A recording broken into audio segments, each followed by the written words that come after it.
dục và sát sinh, phần 6 của 6 phần trong tiết mục Giữa Thầy và Trò, được giảng bằng tiếng Anh vào ngày 22 tháng 12 năm 2018.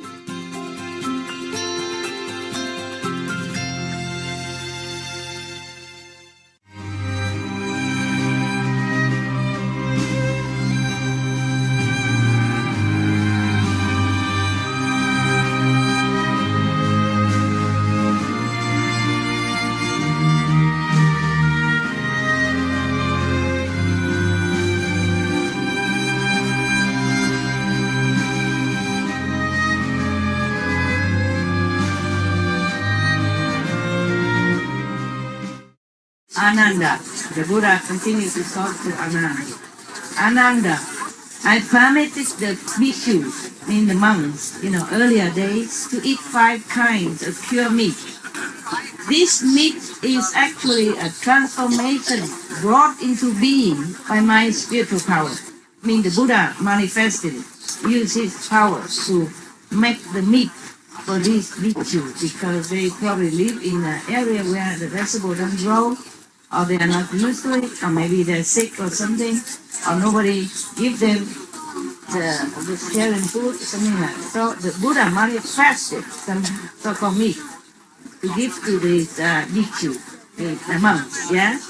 So it basically has no life force, fake meat, yeah? And nowadays they're also trying to make that.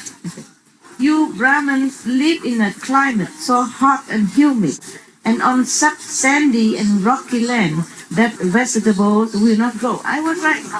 The vegetable cannot grow there. So the Buddha manifested for his disciples, monks, to eat. Therefore, I have had to assist you with spiritual powers and compassion. Because of the magnitude of this kindness and compassion, what you eat that tastes like meat is merely said to be meat. In fact, however, it is not meat. See that? No. Same in the Bible. God has also manifested manna. Yeah? Probably God at that time was manifested in a physical form as a master. In the Bible, God manifests manna for them to eat. And then one time, God so-called his disciple or believer of God also asked God mockingly. In the old time, it say that you manifest the manna to our ancestors to eat. Why don't you manifest meat for us? Yeah, and God did manifest meat. Rain down meat for them to eat. And after that, he destroyed them all. So in the Bible also say, meat for the belly, belly for the meat, but God shall destroy both meat and them. So both of these religion that I am acquainted with say the same thing, more or less. Except that the Buddha lived a very long life. He preached over 80 years, so he can tell many things that he knows. And even then he said, what I told you, he said to his disciple, what I told you is just some leaves in my hand compared to the forest. Yeah, of course, so many things he cannot explain in humans' language. I cannot show them in the mundane vision. How can the Buddha say everything? Except you yourself become Buddha and experience it yourself. Okay? So he said, what I told you is just a handful of leaves compared to the forest leaves. Whoa, imagine how little it is, yeah? And then we have so many sutras already. This is just one of them. It's just one of them, so big like that. And what I tell you now is just a portion of it, a small portion. Understand? I select what's good for you only, not too many things, okay? All right, but if I have time, maybe I check out more, whatever, maybe good for you, okay? Or maybe the other sutra, like Lotus Sutra. Other sutra also very, very good. All the Buddhist sutra very good. So he said, it tastes like meat because of I manifest it, but it's not real meat. It has no life force, no killing. That's it nowadays, like we eat vegetarian meat, vegan meat, huh? It tastes very good. The texture and all that look like maybe similar to hamburger, but it's not. There's no killing in it. No life force in it. Even the Buddha manifests, there's no life force of even vegetable.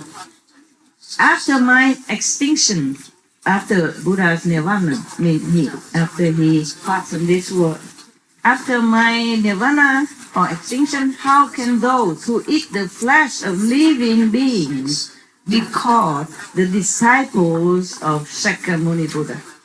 He asked, he said, how can anybody? After he died already, nobody manifests the fake meat for them. So if anybody eat meat, they are not disciple of the Buddha. I told you before in some of my lectures that Buddha said that. It is here, okay? If you don't believe me, you go home and get the Surangama Sutra, page 163. You read it. So this is true, what I said before, that the Buddha said this, said that, is true also. You should know, the Buddha continued, you should know that these people who eat meat may still gain some awareness and may seem to be in samadhi even. But they are all great rasasas, those lower groups. Not even, diva in the heaven, not even diva in lower kingdom, not even asura. It's a rakshasa, low ghost. It's a magical power, maybe. When their retribution ends, they are bound to sink into the bitter sea of birth and death again. They are not disciples of the Buddha. Such people as these kill and eat one another in a never-ending cycle. How can such people transcend the triple realms? The triple realm is the Asura and the second world and the third world even. After you transcend the three worlds, then you can be forever liberated. The four levels, okay? Or you can say that they cannot transcend the three existence, like the hungry ghost and the hell and the vicious animals' birth. Not all animal births are from the karma, okay? But some are.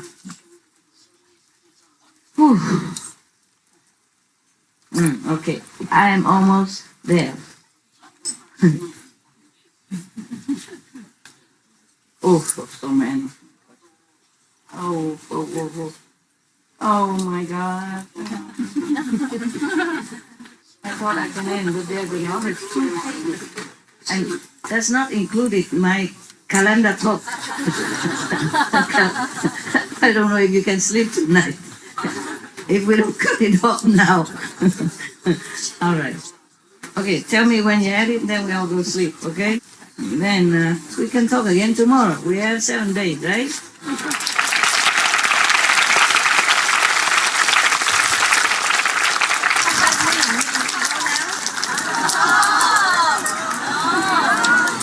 That's why you're clapping. You confuse my ego now. What is it? You like me talk or you don't like me talk? Yes or no?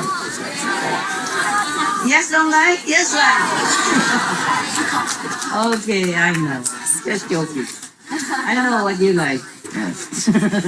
Best is that sit here 24/7. Talk whatever, right? There's a podcast. Peace in Korea, whatever. You like it all. Okay, Buddha continued. When he said to Ananda, because Ananda said he wanted to save sentient beings, remember? Yeah. And he asked the Buddha, how can he do that? Yes. So now the Buddha concluded, more or less, not they concluded, but I concluded when I concluded. It's not yet. Therefore, Ananda, when you teach people in the world to cultivate samadhi, they must also cut off killing the people, not just the monks and nuns, yeah? So the people in the world, must also cut off killing. This is the second clear and unalterable instruction on purity given by the thus come ones and the Buddhas of the past, the world honor ones of the past. Meaning all the Buddha, all the saints, teach this way to all people. Yeah, either now or the past. That's what the Buddha said. So the Buddha said, therefore, Ananda, if cultivators of Chan Samadhi, mean the meditation, the way you do not cut off killing, they are the one who stops up his ears and calls out in a loud voice, expecting no one to hear him. It's like he stuffed his ear, but he talked very loud and yelled loud and then thinking nobody hear him because he himself doesn't. Yeah. Well, you know everything, my God. What for I'm talking? Huh? You come up here. All right. Very good. Because when you stuff your ears, yeah, and you don't hear even if you talk loud, okay, or anybody talk loud. When you stuff your ear and then you talk loud and then you think nobody hear, and you won't disturb anybody anyway. And that is not correct. That's not logical. That's what the Buddha meant. Just an example to make it more clear explanation to Ananda. The Buddha is very patient, don't you think? Yeah. He keeps saying this, saying that, exhausting all kind of explanation, taking his time so that his disciple understand well, and not just understand but understand well. Because the example is more clear, yeah, than just talk. Because he stuffed his ear and expected no one to hear him. It is to wish to hide what is completely evident. Say it is very illogical that you eat meat and you will become Buddha. How can you kill someone and live? Eternally. That's what Buddha means. It's not reasonable, not logical. So, bodhisattvas and bhikkhus, monks, who practice purity will not even step on grass in a pathway. Even less will they pull it up with their hand. How can one with great compassion pick up the flesh and blood of living, moving beings and proceed to eat it to his fill? The monks in Hinayana Buddhist country, such as, some of the Asian countries, they are in the Hinayana way of Buddhist life, or Buddhist monk. You wouldn't think that they eat a lot of meat, but it's not like that. Except the monks and who has many followers, and maybe they bring meat to the temple and offer it to the monks. Otherwise, they go out every day, once a day in the morning, just to go for alms, and the people give them whatever they eat. Okay? I saw that it's not much meat on. I don't see meat at all. I just see some rice and vegetables. And to be a monk like that, eat once a day and go out beg for food and eat whatever people give, is not a very comfortable life, physically speaking. Okay? So it's a very hard practice, very high discipline. I saw them using their hand. Like the people who offer food, they don't just use spoon, Outside, when these monks from other Asian countries come out to beg for food, people just use their hand and take some a pinch of rice and put it in the bowl, because they go in a whole line of monks, yeah? And mostly I see young monks, children monks come out. And they use their hand, God knows if they wash them or not. They use their hand to pick the rice from their pot and give one pinch to each monk. And to the next one, the other would give some vegetables. And I don't know how much they get in a bowl from that. But it's not seem to be a lot. So if you think to be a monk is an easy job, a lazy job, just don't want to work and go out beg for food, it's not true, okay? Even the Hinayana monks, they don't just have a good life like that, the way you think, okay? Come out and beg for food, and people just use a hand to the stick and give it to you like that. Some use spoon, but not all. I saw it. It's requires strength, discipline, and strong faith. May the Buddha's blessing as well. Because these Asian countries, they follow strictly the Buddha's way. And when Buddha was alive, they go out for alms, okay? They don't do business, they don't cook for themselves, they don't demand things. They go out for food. People give them what they give, and they eat what they eat together. And they don't wear shoes also. They just have 2 pair of monk robe maybe, and maybe a blanket, but nothing more. Can you live like that? No, honestly not. For me, maybe not. The question of hygiene is already to begin to start my problem. But maybe if I have to, maybe I can. Well, I'm not sure about that. I have to be honest with you. Sometimes I go out to buy something to eat. Like I say, I want this bread, I want this bread. And if the vendor use her hands, to pick out the bread, I said, no, I don't want that one. I want this one. I do it myself.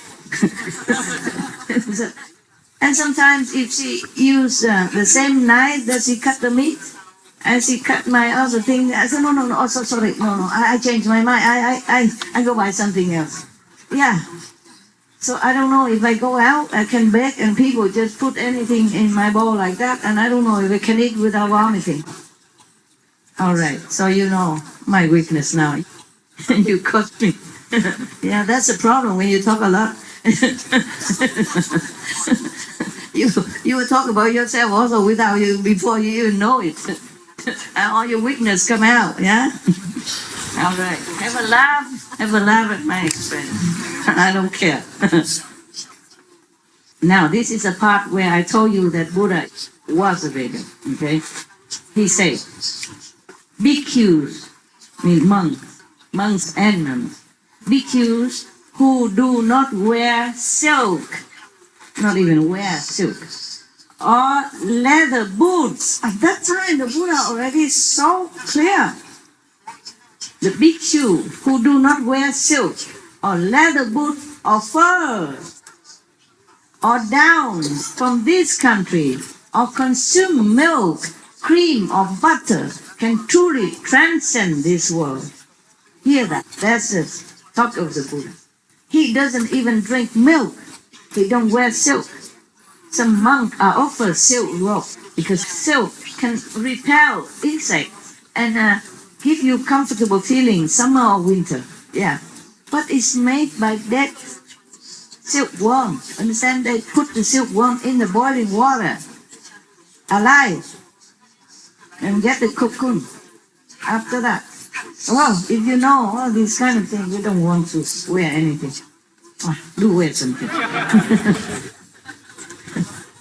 What I mean is those luxury stuff, fur and all that. You see, they cup the seal to death, the baby seal to death, bleeding, and then get their fur. What for? You can wear anything else and keep warm, huh? And pretty. All right, now,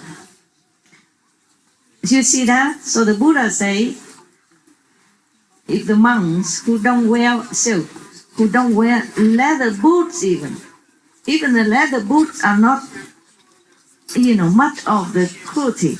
Yeah, it is. But they already kill the cows or the animals to eat flesh. And the leftover they use, like a leftover, the discarded part, like the skin they don't eat, yeah? They use it to make boots. But even then, the Buddha said, don't wear it. Not to talk about killing and eat it, yeah? Eat the animal, alive or dead.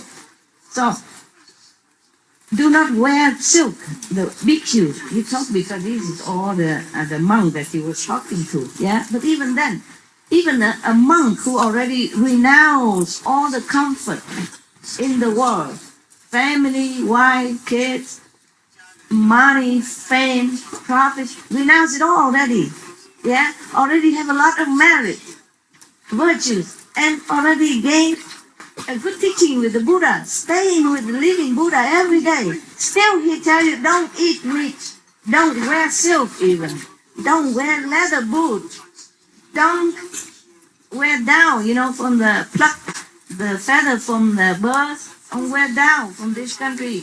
Don't consume milk, don't consume cream they made from milk, and butter. Then you can truly transcend this world. You see? You see what I'm saying? Yeah? Not just I say, the Buddha said it. Here, I mark it with the star. Yeah. I read it long ago, I marked it. I thought maybe one day I'd tell you. But I thought you knew already. But then I said, why? Why not? Just reconfirm it with the authority figure. Maybe you believe it more. Oh, at least some people outside, when they watch my lecture, maybe they can believe more and leave the animals in peace. So, the Buddha continued, when they have taken back their past death, they will not have to re-enter the triple ring ever again.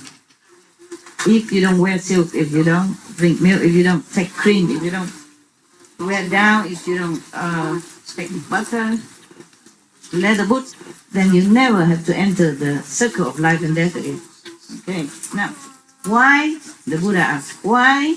It is because when one wears something taken from a living creature, one creates conditions with it.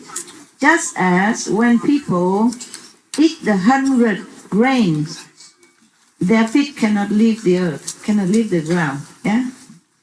Both physically and mentally, one must avoid the bodies and the byproducts of living beings by neither wearing them or eating them. I say that such people have true liberation.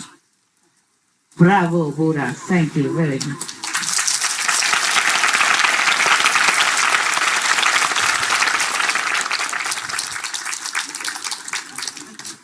One minute to midnight. The Buddha said, what I have said here is the Buddha's teaching.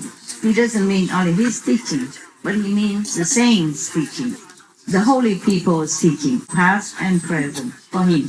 So when he said Buddha's teaching, he means general here, a third party. He doesn't mean himself, yeah? So what I have said here is the Buddha's teaching. Any explanation counter to it is the teaching of papaya, mean the heretic, the non-believer, the evil. Okay, there are some more. Okay, we continue next time. Yeah. Okay. So that you can go rest. Okay.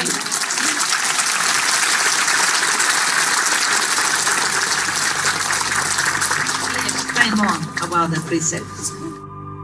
We should really thank the past masters, monks and nuns and scholars who have taken time to record what the Buddha is teaching after the master's nirvana, and also for the past and present persons, lay or monks or nuns who have really dedicated themselves, sacrificed their time and precious health or under any difficult situation to translate this so that I can read it to you. And we have to thank them. And may they be blessed forever by all the Buddha. Thank you.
Quý khán giả thương mến, xin cảm ơn quý vị cùng xem chương trình hôm nay.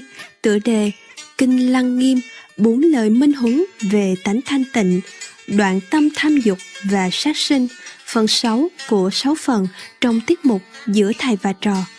Tiếp theo là tâm xả bỏ, trích sách triết lý của các vị minh sư Gurmat Sitten của San Kirpal Singh Ji Maharaj, phần 2 của 2 phần trong tiết mục Lời Thánh Khải, ngay sau tin đáng chú ý.